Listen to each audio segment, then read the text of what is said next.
il y a des choses qu'on appelle en arabe, les ulama appellent al-nawazil, hein, c'est-à-dire les choses qui ont rapport avec les catastrophes ou les choses qui arrivent, qui sont des choses générales, quand il y a un grand mal qui est généralisé, ou des événements qui se passent qui représentent des sources de fitan, des grands dangers pour la Ummah.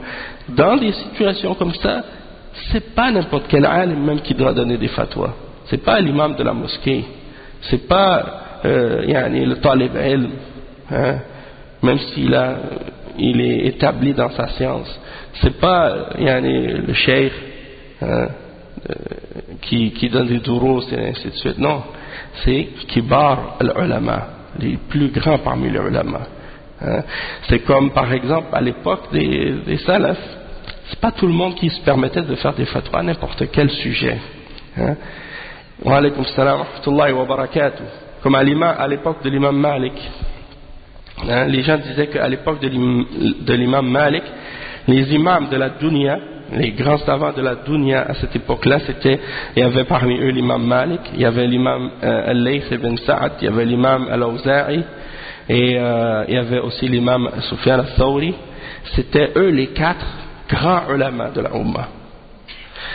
Pourtant, il y avait des milliers d'autres grands savants, hein, et tullab ilm, et shuyukh, et ulama.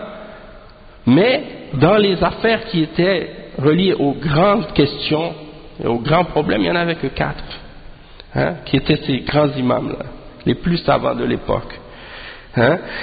Et donc, ils ne retournaient pas à n'importe qui pour savoir des réponses par rapport à ces questions-là. Ils retournaient à ces grands imams.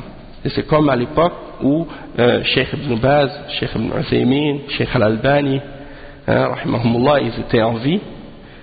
Eh bien, souvent les hizbiyin, ils disaient, quoi, vous avez seulement 3 savants? Si ces 3 savants-là meurent, qui va être les imams ou les ulama après?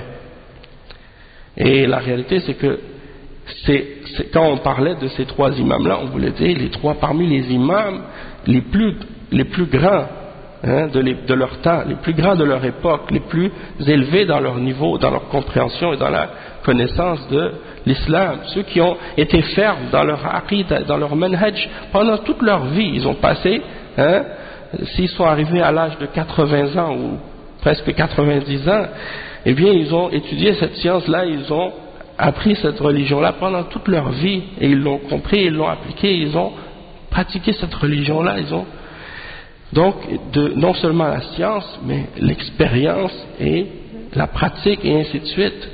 Hein. Donc on parle de ceux qui sont les imams de leur époque.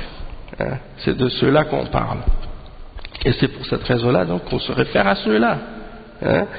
Et à chaque époque, il y a justement des imams comme ceux-là qui sont les plus savants et les plus élevés de leur époque, de leur génération et ainsi de suite.